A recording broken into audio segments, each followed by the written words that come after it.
Hello guys, അപ്പോൾ നമ്മളിന്ന് വന്നേക്കുന്നത് നമ്മുടെ 1v1 വിത്ത് സബ്സ്ക്രൈബർ പാർട്ട് 7 അപ്പോൾ ദേ റൗണ്ട് സ്റ്റാർട്ട് ആവാൻ വേണ്ടിയിട്ട് ഇങ്ങനെ വെയിറ്റ് ചെയ്യുവാണ്. ആവശ്യമുള്ള ഗണ്ണും കാര്യങ്ങളും എല്ലാം അതിൻ്റെ ഇടയിൽ തന്നെ ഞാൻ പർച്ചേസ് ചെയ്യുന്നുണ്ടായിരുന്നു.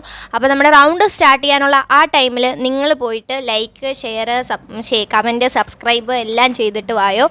അപ്പോൾ ഞാൻ വേണ്ട അങ്ങനെ പർച്ചേസൊക്കെ കഴിഞ്ഞ് ഇങ്ങനെ ഓടിച്ചാടിയൊക്കെ നടക്കുവാണ്. അങ്ങനെ അവസാനം കാത്തിരിപ്പിനൊടുവിൽ നമ്മുടെ റൗണ്ട് സ്റ്റാർട്ടായിട്ടുണ്ട്. അപ്പോൾ ആസ് യൂഷ്വൽ വെറുതെ ഷോ കാണിക്കാനായിട്ട് നമ്മൾ ഗ്ലൂവാളൊക്കെ ഇട്ട് റഷ് ചെയ്ത് പോകുന്നുണ്ട്. അപ്പോൾ ഇപ്രാവശ്യം നമ്മൾ അധികം അങ്ങോട്ട് റഷ് ചെയ്യേണ്ടി വന്നില്ല. അതിന് മുമ്പ് നമ്മുടെ എനിമി ഇങ്ങോട്ടേക്ക് വരുന്നുണ്ട്. അപ്പോൾ നല്ല രീതിയിൽ ഇങ്ങനെ ഗ്ലൂവാളിട്ട് കളിക്കുവാണ്. എനിക്കാണെങ്കിൽ തലയ്ക്ക് ഭ്രാന്ത് പിടിക്കുന്നു ഇങ്ങനെ ഗ്ലൂവാളിട്ട്. അങ്ങനെ അതൊക്കെ കഴിഞ്ഞ് ഞാനും ഇങ്ങനെ ഗ്ലൂവാളൊക്കെ ഇടുന്നുണ്ടായിരുന്നു. അപ്പോൾ ഡാമേജ് കൊടുക്കാൻ നോക്കിയിട്ട് ആൾ അങ്ങോട്ടും ഇങ്ങോട്ടും ഇങ്ങനെ ഗ്ലൂവാളിട്ട് കളിച്ചുകൊണ്ടേ ഇരിക്കുവാണ്.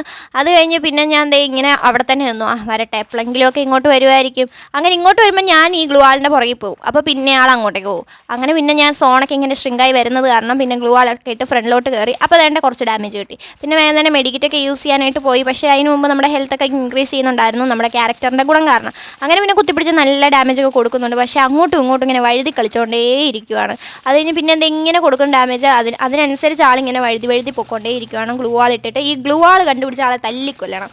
ചില സമയം ഭയങ്കര ഉപകാരമായിട്ട് തോന്നും. പക്ഷേ ഈ റൂം കളിക്കുമ്പോൾ ഗ്ലൂവാൾ ഇല്ലാത്തതാണ് ഗൈസ് നല്ലത്. അല്ലെങ്കിൽ പിന്നെ ഞാൻ മാത്രം ഗ്ലൂവാൾ എടുക്കണം, എനിമി ഗ്ലൂവാൾ എടുക്കാൻ പാടില്ല. അങ്ങനെയാണെങ്കിലും എനിക്ക് കുഴപ്പമൊന്നുമില്ല, ഞാൻ ഒരു കുറ്റവും പറയത്തില്ല. അങ്ങനെ വേണ്ട എനിമി അകത്തോട്ട് കയറി പോയപ്പോഴത്തേക്കും ഗ്ലൂവാളൊക്കെ ഇട്ട് പിന്നെ ഇങ്ങോട്ടേക്ക് വന്നു. പക്ഷേ അവിടെ കണ്ടില്ല. അപ്പോൾ ഫുൾ കൺഫ്യൂഷൻ ആയെന്ന് എവിടെയാണെന്ന്. അത് കഴിഞ്ഞ് പിന്നെയും വേണ്ട ഇവിടെ വന്ന് നോക്കിയപ്പോൾ ആൾ നിൽപ്പുണ്ടായിരുന്നു. പിന്നെ കുറച്ച് ഡാമേജ് ഒക്കെ കൊടുത്തു. അപ്പോഴത്തേക്കും പിന്നെയും ഗ്ലൂവാൾ ഇട്ടു. പക്ഷേ സോൺ ഷ്രിങ്കായി വരുന്നുണ്ടായിരുന്നു. അതുകൊണ്ട് പിന്നെ ഇങ്ങനെ ഗ്ലൂവാൾ ഇട്ട് പോവുകയാണെങ്കിൽ ഗ്ലൂവാൾ എന്ത് തെറ്റ് ചെയ്തിട്ടാണോ ഇങ്ങനെ പിടിച്ച് ഇങ്ങനെ ഇടുന്നത്. അത് കഴിഞ്ഞിട്ട് പിന്നെ ഞാൻ കുത്തി പിടിച്ചു. അപ്പോഴത്തേക്കും ആൾ എങ്ങോട്ടോ പോയി ഒളിച്ചേക്കുവാണ് ഗൈസ്. ഈ റൗണ്ടെങ്കിലും ഒന്ന് പിടിക്കാൻ പറ്റിയിരുന്നെങ്കിൽ എന്നും പറഞ്ഞ് ഞാൻ കറങ്ങി തിരിഞ്ഞൊക്കെ പോകുന്നുണ്ടായിരുന്നു. അപ്പോൾ അതുകൊണ്ട് അവിടെയും കൊണ്ടുപോയി ബോൺഫയർ വെച്ചേക്കുക, കാണുന്നിടത്തൊക്കെ കൊണ്ടുപോയി ബോൺഫയർ വെക്കുക, എന്നിട്ട് ആളങ്ങ് പോവുകയും ചെയ്യും. ഇതെന്താ ഇത്, ബോൺഫയർ ചുമ്മാ ഇങ്ങനെയൊന്നും കളയാൻ പാടില്ലെന്ന് അറിഞ്ഞൂടെ.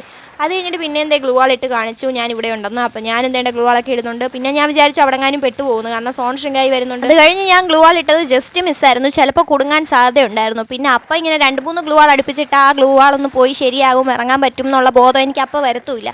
അങ്ങനെ ഞാൻ മിക്കവാറും സോണിപ്പെട്ട് ചാവണ്ടായിരുന്നു. എന്തോ ഭാഗ്യത്തിന് തലനാഴിഴയ്ക്ക് രക്ഷപ്പെട്ടു എന്ന് പറയാം ഗൈസ്. അങ്ങനെ സോൺ ഷ്രിങ്കായി വരുന്നുണ്ട്. നമ്മുടെ എനിമിയെ കുത്തിപ്പിടിച്ച് ഞാൻ അവസാനം വിക്ടറി അടിച്ചിട്ടുണ്ട്. സമാധാനം, സന്തോഷം, ടാറ്റാ.